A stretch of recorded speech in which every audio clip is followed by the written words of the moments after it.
Muy buenas, ¿qué tal están todos ustedes? Bienvenidos a Gran Vía. Ya saben que de 5:30 a 7 aquí en Huelva Televisión, su televisión, estamos echando la tarde con ustedes. Hoy es jueves 1 de diciembre, Día Internacional en la lucha contra el SIDA. Vamos a hablar de ello, pero también antes de otros temas.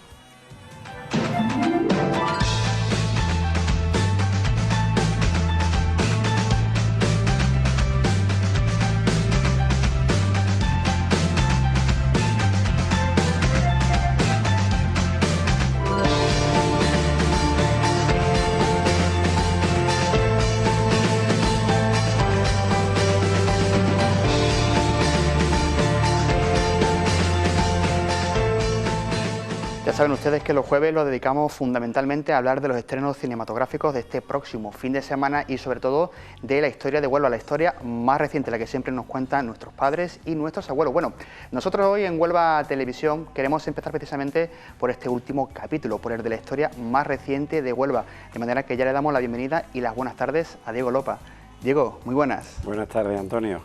Bueno, y la decisión de comenzar contigo, Diego, a primera hora de la tarde, es porque hoy por fin presentas tu nuevo libro, Esas caras ocultas de Huelva, ese homenaje a William Martin. Sí, efectivamente, ha tardado entre problemas de salida, de maquetación, pero bueno, por fin esta tarde, dentro de nada, a las 8 en el campus universitario de la Merced, pues presento el libro, Las caras ocultas de Huelva, la Segunda Guerra Mundial, y William Martin, el hombre que nunca existió.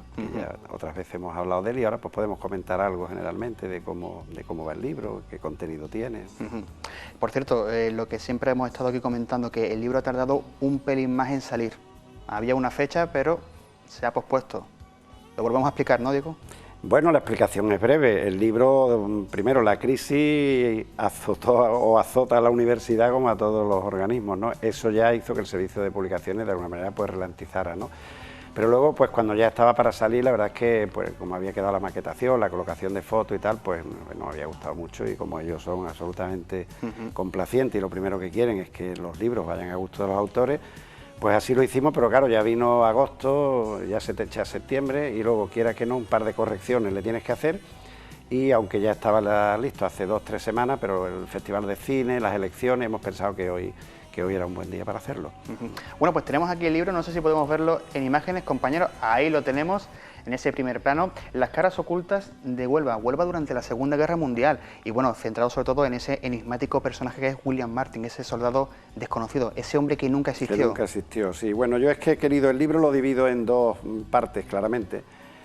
Primero me dedico a hablar de la Huelva de los años 40 en su relación con la contienda mundial, porque nadie puede imaginarse, ni yo mismo hasta que empecé a investigar, la cantidad de espías ingleses, alemanes, italianos que habían en Huelva, los comandos operativos, sobre todo los italianos, los Gamma Operación Gaeta, los sabotajes que han habido en el puerto de Huelva, hundimiento de buques ingleses antes de salir de Amazagón por ataques de la aviación alemana. O sea que Huelva era como esa pequeña Viena, Bueno, una pequeña Viena o Casablanca, ¿no? Como esa Casablanca o esa Viena del tercer hombre, sí, ¿no? Sí, yo más Casablanca, porque la Viena del tercer hombre, que es una película que nos fascina a los dos, bueno, ya era la posguerra y la Viena destruida y bueno, yo si hay que ponerle un símil de película me quedo con Casablanca. Habrá algún café de Rick por ahí, ¿no? Te iba a decir, digo, tendríamos que buscar el café de Ricky, pero también te diría que lo podía ver, porque aquí hablo de un gran poeta de Huelva, del que también hablé en mi primer libro, de Jesús Gómez Arsencio, que estaba casado con la propietaria, que también era propietaria de un cabaret en Huelva, siempre digo que no recuerdo si es el Bahía o el Rocío, donde en versión de la persona que llevaba los intereses propagandísticos alemanes en Huelva, el Tercer Reich, al que conocí personalmente bastante, a pesar de que me lleva más de 30 años, Enrique Nielsen, hoy su hijo me acompañará en la presentación, pues me contaba cómo se utilizaba un poco el cabaret de Jesús Gómez Arsencio, que era un destacado falangista y redactor jefe del diario Diel, hombre, como una manera agradable de sacar información o de atender bien al personal para que los intereses hermanos estuvieran bien representados. Luego, si tendríamos que buscar el café de Ricky, pues el café de Ricky sería ese cabaret, ¿no? Ese cabaret Bahía o Rocío. Siempre tengo la permanente duda entre los dos. Me comentabas que el libro está dividido en 2 partes, ¿no? Sí, la primera parte la dedico plenamente a Huelva. Primero yo quiero que el lector, es un trabajo de investigación pero con mucho aroma periodístico, y entonces una narrativa cómoda Entonces, primero quiero que el lector se sitúe, y el primer capítulo, pues simplemente es decirle qué pasaba en Europa en el año 43. Por situar un poquitín la historia. Por situar dónde estaba el frente ruso abierto, los bombardeos de Londres, dónde estaba el ejército alemán. El segundo, me traslado al norte de África y hago un estudio necesariamente breve de que el mariscal Graziani pues llegó prácticamente hasta las puertas de Egipto con su avance, hasta que finalmente Monti derrotó a Rommel, que había venido a sustituir a Graziani en la batalla del Alamein, y se le da por finalizado el frente del norte de África, que era el momento idóneo para saltar a Europa, que es el meollo central de la operación Carne Picada.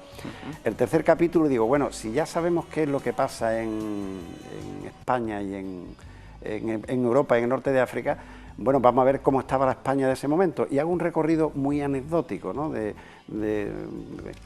qué es lo que funcionaba en Madrid, de la publicidad, de los bandos, de anuncios muy conocidos, por ejemplo, aquel tan conocido de sombrería de Bevia que dice los rojos no llevaban sombreros, es una cosa muy curiosa, ¿no? Y otro de una casa de ropa interior que dice fajas y sostenes, no me acuerdo qué nombre, saluda entusiásticamente al glorioso Ejército Nacional.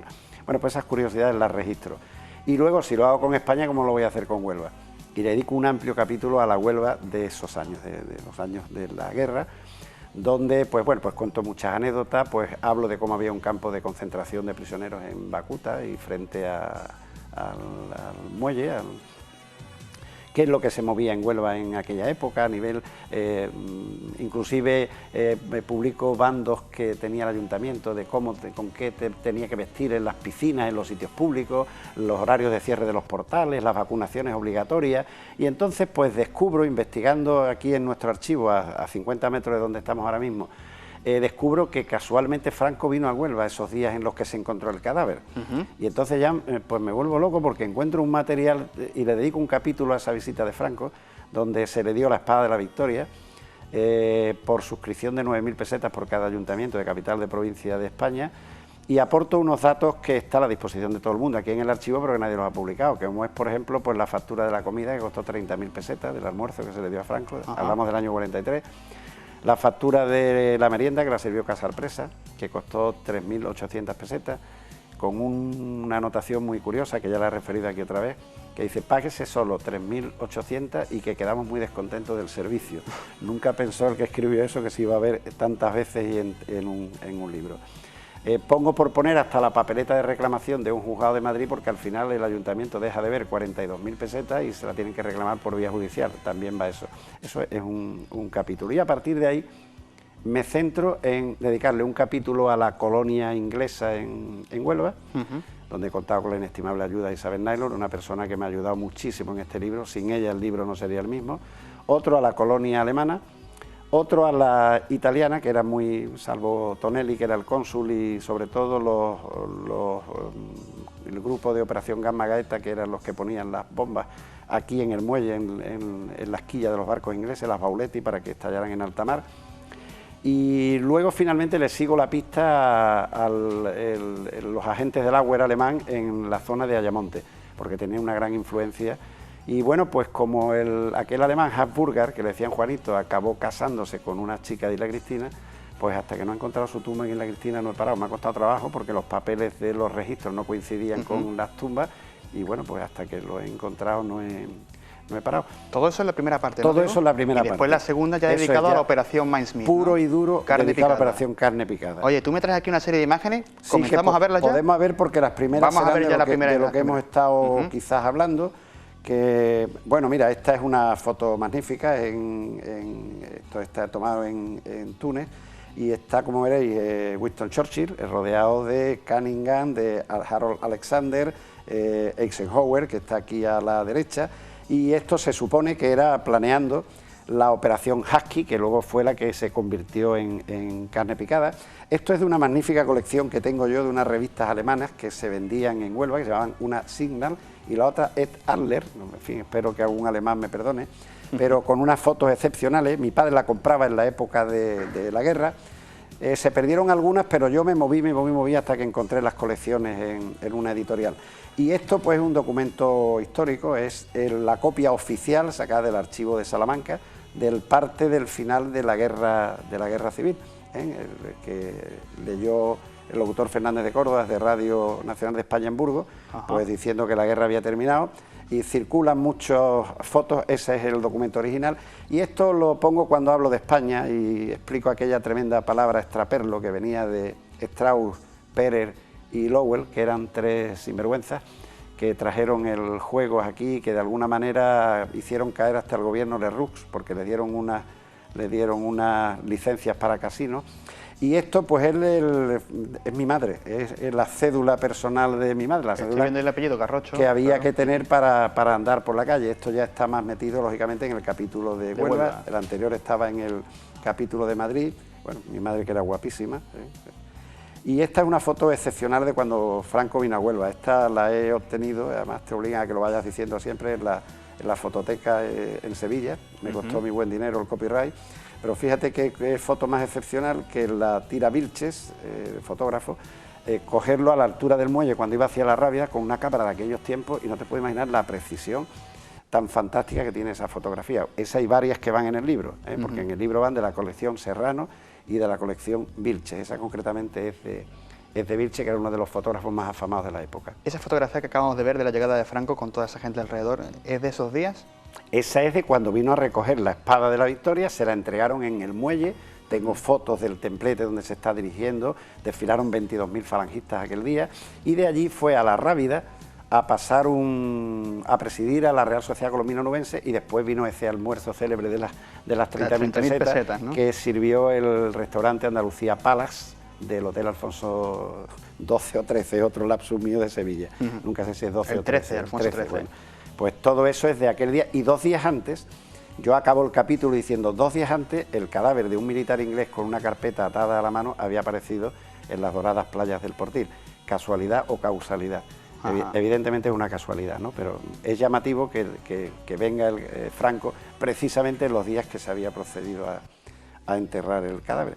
Y esa sería toda la primera parte. Si podemos pasar inclusive otra Vamos a ver tira, la segunda tira de imágenes, para ver si ya esta tira sigue refiriéndose. Bueno, esto es de lo que hemos hablado de la colonia británica. Esta era Francis Hasselden, era la única persona, era el vicecónsul inglés, y era la única persona que conocía en Huelva la llegada del mayor Martín, del cadáver del mayor Martín. De hecho, hubo un retraso por las mareas y porque los pescadores no permitían que el Sherat, el submarino, saliera a flote, y hubo un retraso que lo intranquilizó mucho. Este señor es don Roberto Sinclair, para mí es don Roberto, le decían vos, porque yo lo conocí personalmente, lo traté bastante porque él era director de la compañía Azufre Cofre de Tarsis luego, y yo por mi trabajo bancario lo traté. Es un señor educadísimo, vivía con su madre, murió soltero, y no me lo imagino en tareas conspiradoras, pero bueno, también las hizo. Y esta magnífica foto en la cubierta del submarino U2 que vino a visitar Huelva durante la Guerra Civil, el señor de la mascota es porque era mi amigo durante mucho tiempo, Enrique Nielsen, que era el jefe de prensa y propaganda del Reich en Huelva. Ahí está su carnet, ¿no?, cedido por su familia, y es el que me contaba estas anécdotas sin yo pensar en este libro. Él se sentaba en mi despacho conmigo, y no es que yo no tuviera mucho trabajo, pero él iba para cosas bancarias y siempre aprovechamos para echar un cominito, y él es el que me ha contado muchísimas cosas de las que van en el libro, ahora ratificadas por su hijo. Y este es un libro, es un dibujo, perdón, de Antonia María Peralto, porque no hemos encontrado en ningún sitio cómo serían los hombres de ese equipo de Gamma Operación Gaeta italiana, donde ponían las bauletis, y entonces ella pues ha buscado en internet cómo eran los hombres ranas en aquella época, y ha hecho el dibujo a partir del cual vemos cómo los italianos pues ponían en el casco de los buques. Afortunadamente para los ingleses parece ser que como de aquí salían y justo en la barra lo estaban esperando los convoyes para llevarlos a Gibraltar, de donde se hacían unos tremendos convoyes para ir hasta el Reino Unido, hasta Gran Bretaña. Por suerte fueron muy pocas las que explotaron en el trayecto Huelva-Gibraltar, y una vez allí le hacían un reconocimiento exhaustivo que dio lugar a una protesta formal de Samuel Hoare, que era el embajador británico ante el gobierno español, porque dice, hombre, me parece muy bien que os ajusten los colores germánicos, pero bueno, permitáis que hombres buzos pongan en el puerto de Huelva estas bombas, que tiene que haber la suficiente vigilancia para que esto no pase, que vosotros sois neutrales o no beligerantes, o como le queráis llamar, y dio lugar a una protesta diplomática a consecuencia de este tema.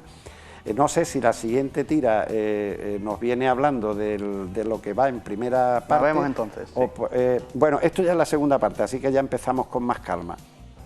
Ya vamos con William Martin, ¿no? La segunda parte exactamente, decimos, bueno, ¿cómo podemos hacer para que esta operación Husky, que era la inicial para desembarcar en Sicilia, le hagamos creer a los alemanes que no vamos a desembarcar en Sicilia, sino que nos vamos a ir a Cabo Arachos, a Kalamata, al Peloponeso?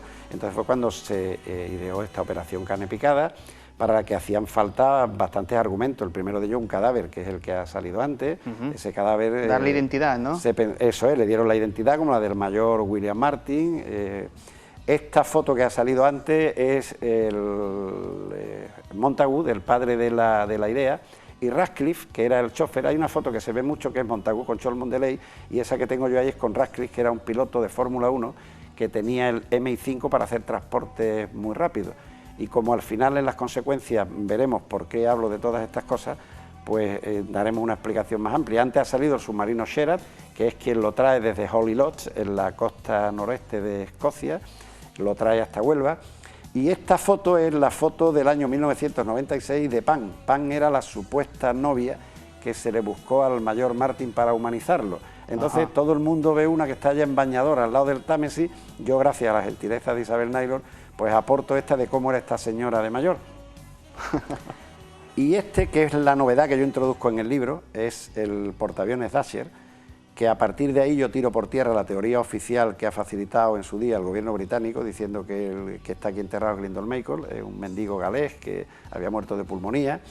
Y bueno, pues yo lo vemos aquí, si paramos el mapa igual que hicimos la otra vez, porque este mapa sí salió la otra vez, si el cadáver estaba en Londres, aquí en el sureste, y un poco más arriba, en Blinch, estaba el submarino esperando, parece de todo punto ilógico que monten el cadáver en una furgoneta, lo lleven desde Londres hasta Holyloch, allí arriba, en la parte noroeste, que el submarino de la Huerta por todo el Mar del Norte, infectado de submarinos alemanes, para recoger el cadáver que se le han podido entregar aquí. Está clarísimo que este cadáver, cuando se produce un atentado nunca aclarado en el estuario del río Clyde, allí junto a Holyloch, en la parte noroeste, con 379 Royal Marines jóvenes muertos en combate, es normal que se coja un cuerpo de un militar inglés muerto en combate, joven, y recién muerto además que el de un mendigo de 30 y tantos años, que lleva bastante tiempo metido en una cámara frigorífica, y que en opinión de los patólogos y los forenses que he consultado, entre ellos pues Carmen Álvarez, la directora del Instituto de Medicina Legal de Huelva,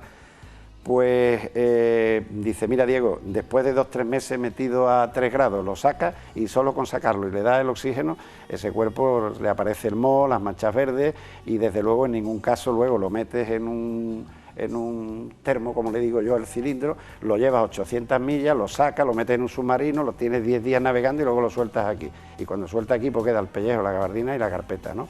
Todo eso avala la idea de que era un cadáver reciente del atentado del Thatcher, con lo cual se tira por tierra la teoría. Esto es la primera vez que se publica en un libro, ha salido algunas cosas de artículos, los libros, el par de libros anteriores a este que hay en el mercado, pues quizás no había saltado todavía el tema del Thatcher, con lo cual había que dar por buena la suposición de que era Glendon Michael el que estaba ahí, cosa que yo en el libro pues creo que demuestro bastante bien, que desde luego Glendon Michael no es. No tenemos mucha certeza de... Tú sostienes que no era ese vagabundo que murió. Exacto, por estas cosas que te estoy diciendo. Que realmente puede haber sido un oficial. Parece, bueno, o un marinero del Thatcher, e inclusive, no lo desvelo, que lean el libro, pues, por medios bastante modernos, pues hemos hecho algunos trabajos sobre el sector de la tumba y bueno, algo nos ha ayudado para saber si... Porque también hay muchas versiones que dicen en la tumba no hay nada. No hay nada. Hay una frase que por vez primera me la dijo a mí Isabel y dice, Diego, no se lo he dicho a nadie, a ti te lo voy a decir. Y hace unos años suena el teléfono en mi casa. Hablamos de Isabel Naylor, que es la hija de quien era el cónsul de Thomas inglés, Naylor. No, cónsul no, era director de Minas de Río Tinto. El cónsul era Hasselden. Entonces, dice, descuelgo el teléfono y una voz en perfecto castellano me dice, señora, no ponga usted más flores en una tumba que está vacía. Entonces, pues bueno, ahí siempre está la incógnita de si los alemanes lo sacaron para una segunda autopsia. Nosotros hemos tratado de comprobarlo por medios bastante técnicos y modernos. En el libro van informes de Georradar y, bueno, invito No, es decir, que Isabel Naylor recibió una llamada... Una llamada, ¿Alguien de aquí? De alguien, por lo menos que hablaba español perfectamente. Me dice, señora, no ponga usted más flores porque ella es la que cuida de que no le falten flores. Ahora somos más, José María Segovia también toma la costumbre y últimamente yo, que llevo año y medio largo, casi 2 años con esto, también tengo la costumbre de vez en cuando, cada vez que voy al cementerio, llevarle algunas flores a la tumba de William Martin. Y entonces, pues en esa segunda parte desvelo desde cómo se busca el cadáver, cómo se trae, de qué documentación se le dota para que los alemanes crean que caigan en la trampa, ¿no? Y luego, pues creo que hago un estudio muy exhaustivo del recorrido de esas cartas desde que se recogen en Huelva, las presiones de los agentes alemanes en Huelva, cómo tiene que intervenir el ministro de Marina Moreno para que vaya a Cádiz con escolta militar a Madrid, cómo en Madrid, como lo que se quería era dárselo, Pardo de Santayana al final entrega los documentos a los alemanes, cómo está la leyenda urbana de que los ingleses cuando se lo devuelven tienen la certeza de que eso sea abierto porque se dice que le habían puesto unas pestañas humanas en los sobres, de modo y manera que al abrir el sobre se cae y nadie se da cuenta que se ha caído una pestaña, pero sí te das cuenta cuando tú vas específicamente a ver la pestaña, que la pestaña no está ahí, eso sería propio del café de Ricky, ¿no? Pero vamos, es una anécdota más dentro de... Y luego la tercera parte, bueno, esa la finalizo dando mis propias opiniones sobre quién puede estar ahí y por qué no es Glindor Meikel. Pero para eso hay que leer el libro. Sí, claro. Hay que comprarlo. Sí. Y luego hay una tercera parte que se llama Universo William Martin, que está lleno de anécdotas que me cuentan, pues, gente en primera persona, como el hijo de Enrique Nielsen. Son las últimas fotografías que tenemos, ¿no? Sí, bueno, las vamos viendo algunas. Isqui Fernández Jurado, que es hijo y nieto de... Bueno, sería anterior, este es el pescador, José Antonio Rey María, el pescador que coge el cadáver, se encuentra el cadáver en el mar cuando lo suelta el Thatcher. Yo le seguí la pista a este hombre, pero ya había fallecido en Los Santos de Maimona, que era de donde era su mujer.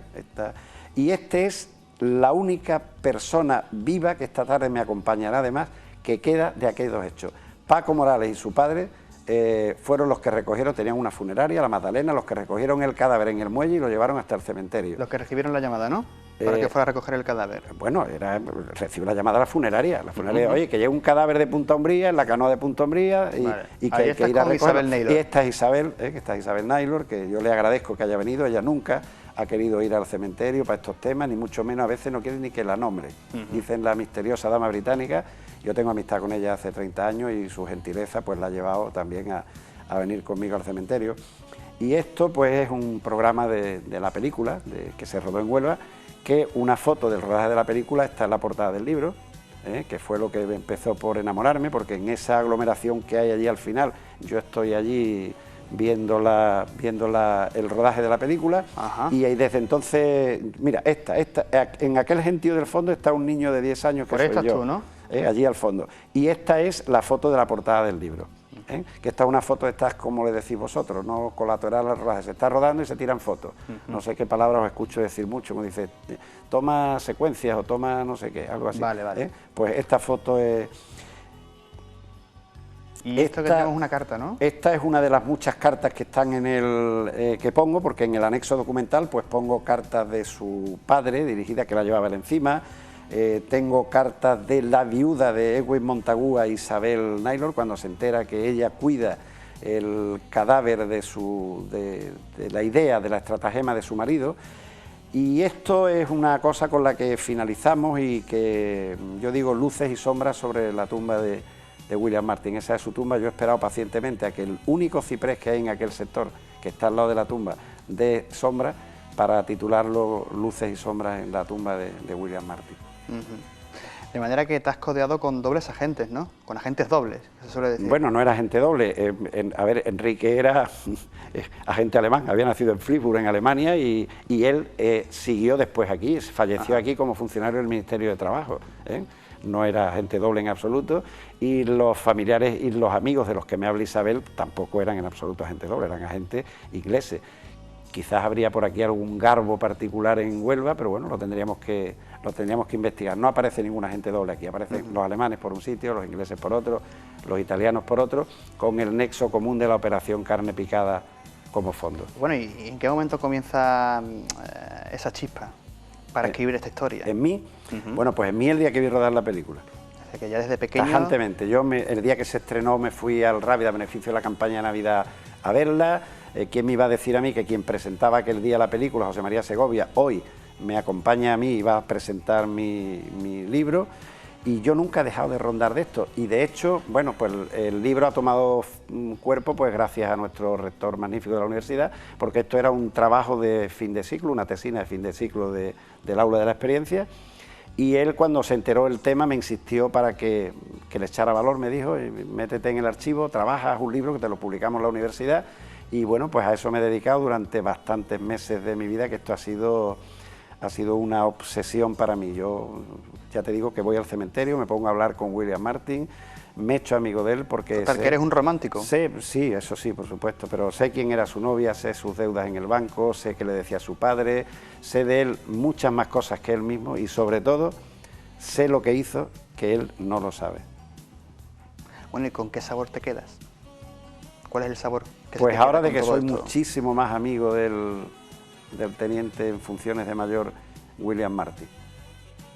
Y me siento cuando estoy... Ayer estuvimos haciendo un reportaje para la prensa allí en la tumba.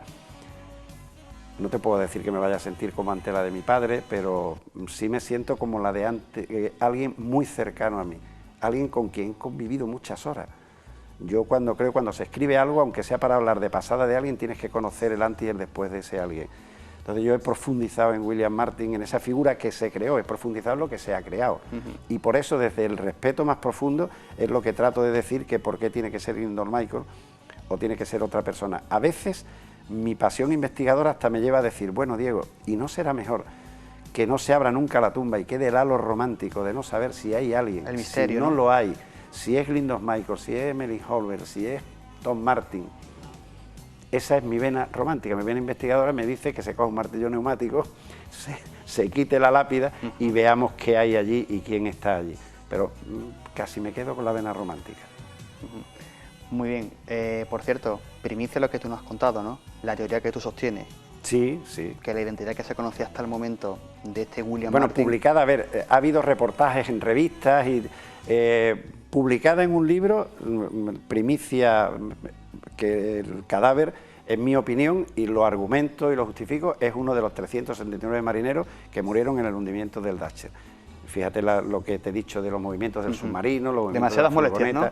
Eso es demasiadas molestias, exacto, sin ninguna necesidad y sobre todo en opinión de anatomopatólogos eminentes de Madrid, el doctor Rodríguez Peralto, la doctora Rosario Carrillo, Carmen Álvarez como directora de medicina local lengüera, dice, Diego, no se puede sacar un cadáver de 3 meses y lo saca y le da el oxígeno y luego no tiene sentido lo viste y luego es absurdo cuando allí tienen 379 hombres jóvenes y que han muerto en una acción de guerra. Eso justificaría el movimiento de esa furgoneta Ford que llega desde Londres hasta Holyloch y el desplazamiento del submarino desde Blins hasta Holyloch, rodeado de submarinos alemanes, dar esa inmensa vuelta, eso no tiene más explicación que utilizar un cadáver para el que no se tiene permiso y por consiguiente el gobierno inglés para él es top secret ese tema. Diego, a las 8 dentro de un rato, dentro de un ratito largo, presentas este libro en la Universidad de Huelva. Dentro de 2 horas, en la Universidad de Huelva, en La Merced. En La Merced. La presentación, bueno, pues tengo el placer que, bueno, la presidirá el rector, porque es recinto universitario, que me va a acompañar nuestro alcalde. De manera que hoy sale a la venta el libro, ¿no? Ha salido ayer a la venta. Salió ayer. Ayer ha salido a la venta. Y la presentación yo me voy a limitar a agradecerle a las muchas personas que me han ayudado, y la presentación se la dejo a mi amigo y maestro José María Segovia. Muy bien, pues Diego, gracias por haber estado con nosotros y nosotros también vamos a estar allí en la presentación bueno, de ese pues libro, aparte del tiempo que te hemos dedicado aquí. Este libro te voy a dedicar 15 segundos para dedicarte y personalizártelo a ti. Venga. Muy bien. Pues nada, señores, la historia que hemos contado hoy sobre la figura de William Martin, ese soldado desconocido del hombre que nunca existió, nunca sabremos si realmente hay alguien o no enterrado en el cementerio de Huelva. Una historia apasionante y misteriosa que podemos pues disfrutar en este nuevo libro de Diego Lopa, Las caras ocultas de Huelva durante la Segunda Guerra Mundial. Hoy a las 8 de la tarde en el campus de la Merced, presentación oficial de este nuevo libro. Diego, este es para mí, ¿verdad? Este es para ti. Muchísimas gracias. Mucha suerte en esa presentación y nos vemos próximamente. Venga, un abrazo. Nos vamos a publicidad y enseguida volvemos con más cosas que contarles.